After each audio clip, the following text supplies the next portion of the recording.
G'day, welcome back to another episode of the Cubane series. We're back. Did you expect this? I wasn't expecting to be back, but we're back here. We're back to the Cubane. So before we talk about what's happening in this series, let's very, very quickly recap what happened in the old series. So we were trying to make cubane, 1,4-dicarboxyl cubane, mainly because it was cool, but we also wanted to test its properties out a little bit. And we started the series not really knowing if we would actually succeed in this journey, and it took us about 3 years, but we got there. The first couple of steps worked really well up until we got to the UV step, which was the step we were always quite worried about. That worry seemed well placed because the UV step didn't work very well for us for quite a while until a new paper came out where they were using benzophenone to help that UV reaction along so we could stop trying to make some weird UV wavelengths, which I got a little bit caught up trying to do, and just use big, normal 395 nanometer panels. Seemed to make the UV reaction work, and we did the rest of the series and got some cubane at the end of it. So yes, we achieved our goal, and we kind of all told ourselves that we were happy with the end result.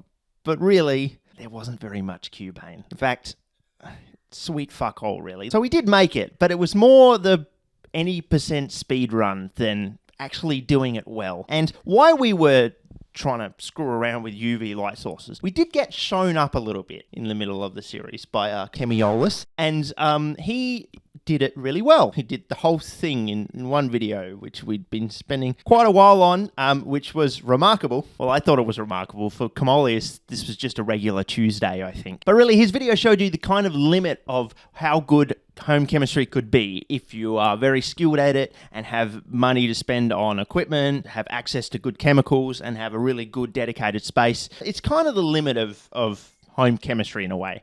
I have really only one of those things, which is a reasonable purchasing budget. Thank you, Patreons. So we're not improving our surroundings. I don't know why I like the lab as it is, even though it's awful. So we always want to see if we could do better. Now that we've shown we can do it, can we go back and make a large amount? Okay, this is a slight tangent, but the other day I was in Germany, you know, as one does. I was lucky enough to get a tour of the explosive labs at LNU.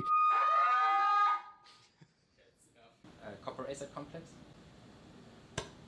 Whoa. Whoa. Yeah. Straight away. Actually, tangent on a tangent. During my PhD, I got a chance to present at an explosive conference in the Czech Republic. Shout out, the Czech Republic was fantastic, but was very far, and I was definitely the only person from the Southern Hemisphere attending this conference. So I was very alone. The LMU group was so friendly. We went out for dinner and shit. Kind of worry that you go over to an explosives conference after having made stupid YouTube videos for years, that all these professionals are going to be mean to you. Anyway, everyone at the conference was very friendly.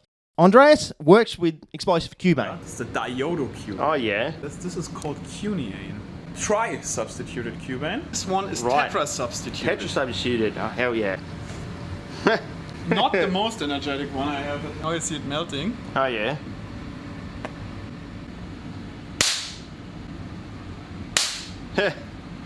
Yeah. And he makes the cubane himself in the same process that we do of the reactor. Probably going to make fun because it looks so rancid, but I honestly don't care.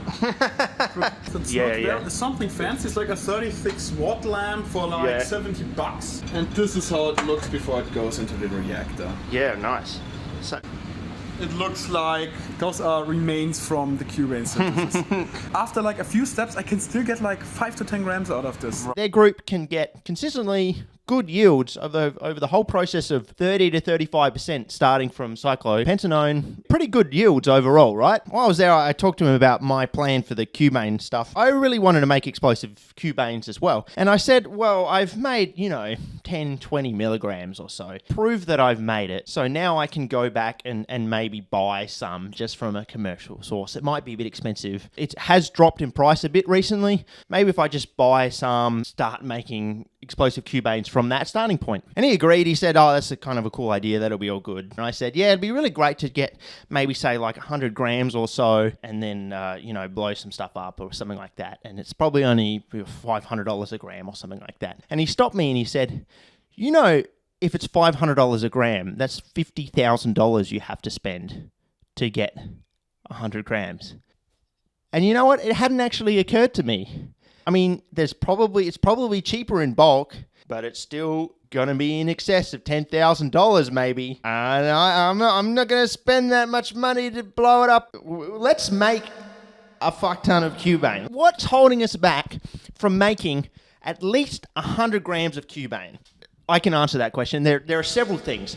Probably the biggest issue still is the UV step. We got it to work in this flask. Camolius got it to work in this flask. It's bad. It takes a long time, several days. I mean, that's fine. We were on it for 3 years. So the fact is, you can only put in a small amount of material in that flask. The concentrations people use for photochemistry is reasonably low. So even though Camolius made quite a lot of precursors, and we could do that as well, it all kind of bottlenecks through this UV reaction. So we need some way of scaling up this UV reaction. The obvious answer is flow chemistry, where you have like a large amount of solvent and your thing dissolved in the solvent, and you pump it around. It goes through little tubes and it goes past the light and then it goes somewhere else. So that way you don't need to try and put your light in the middle of this big bloody pitcher of solvent. Pumping around a photochemistry reaction is sick. I would love to be able to do something like that. There's a paper doing exactly this for this reaction, where they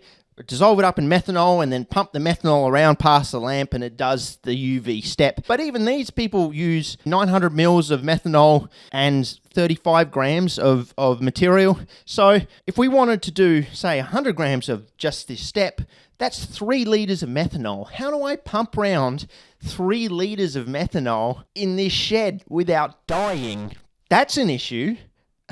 In case you haven't worked out, this video is just pointing out the issues, and I'm hoping that people might comment with some ideas of how to solve these issues, because if I could just solve all these issues straight away, I would just be doing it. Our next issue comes from the bromination step. Now, the overall bromination step seems to work reasonably well, and there are some ways to speed it up, stir it overnight, or maybe we can just do it at a higher temperature quickly. The reaction itself seems pretty fine, but it does require bromine and dioxane. We can make the dioxane ourselves, and we make it from ethylene glycol, but the reaction is pretty messy, and there's a lot of goddamn tar, and we get away with it on the smaller scale because we don't actually need that much dioxane. Usually you would use dioxane as a solvent and as the chemical that the bromine needs to react with, but you can skimp on the dioxane and just use dichloromethane as a solvent, and then you only need 1 mole equivalent of dioxane, which is the nicer way, and I think that's the way I did it previously. There's also the issue, we're not really going to talk about it, but this is the second time I'm doing these things,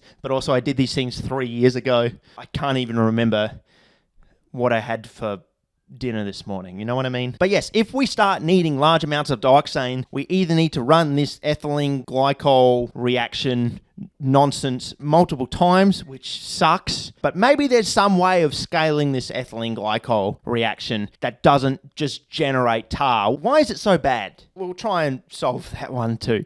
The other issue with this step is how much bromine we need. For every 100 grams of material we put into this reaction, we need at least 400 grams of bromine. So if we want to make 100 grams of cubane, we start needing like shit tons of bromine, because my yields are pretty bad. Even if we get the yields really good, we need a lot of bromine. I have made bromine before, but making 100 grams of bromine is very different to making 800 grams of bromine. There's some serious safety and storage and handling concerns. So how are we going to do that? What's the best way? I want it to work well. What's the best way to make heaps of bromine, but also without hurting myself? You know what I mean? Finally, there's some issues right at the end.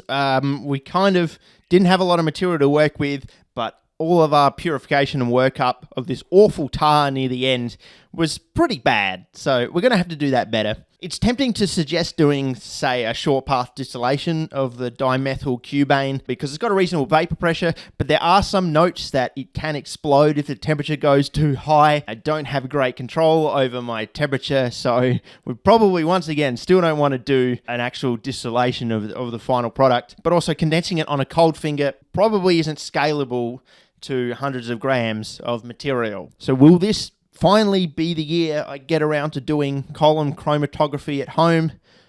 Probably not, but we'll have to explore some other ways of purifying the end product that isn't this awful sublimation thing that we attempted and got a couple of milligrams out of. All this stuff worked. It's just optimizing it. Haven't done a lot of optimization over the years. I tend to just do a reaction, film it. If it works, that's great. But I don't tend to go back and try and redo it and get better yields and make sure everything works, which is probably why I haven't really improved as a chemist very much over the years. But, and we just can't suffer those kind of losses because if we just keep getting 10% yield at each one of these, 9 steps, then we need heaps of material to start with at a scale we just can't work with. So we got to scale up, but we also got to get good, which concerns me a little. Are we actually going to be able to get good? Also, as previously mentioned, the last cubane series took us 3 years, and I don't want to spend 3 years on this. So I'm setting a bit of a timeline as the end date of being mid-next year. I'm hoping, once again, to attend open source. I guess that's my cut-up date. I would love to bring some cubane, a big bucket of cubane, and I can show it at the festival, and everyone can come past and get a little teaspoon of the powder. That sounds terrible. Is airport security even going to let me through with a big Ziploc bag of 100 grams of white powder? Probably not. That's our deadline. We've got a lot of steps to work through still, but we've done it before. If we've done it before, we can do it again. I love reading your comments, and if you have any suggestions of things to change from the previous series, I'm sure there's a million different things to change and improve. I would love to hear them. I'll see you to do some actual bloody cube chemistry soon. Back to the cube. The fucking cube.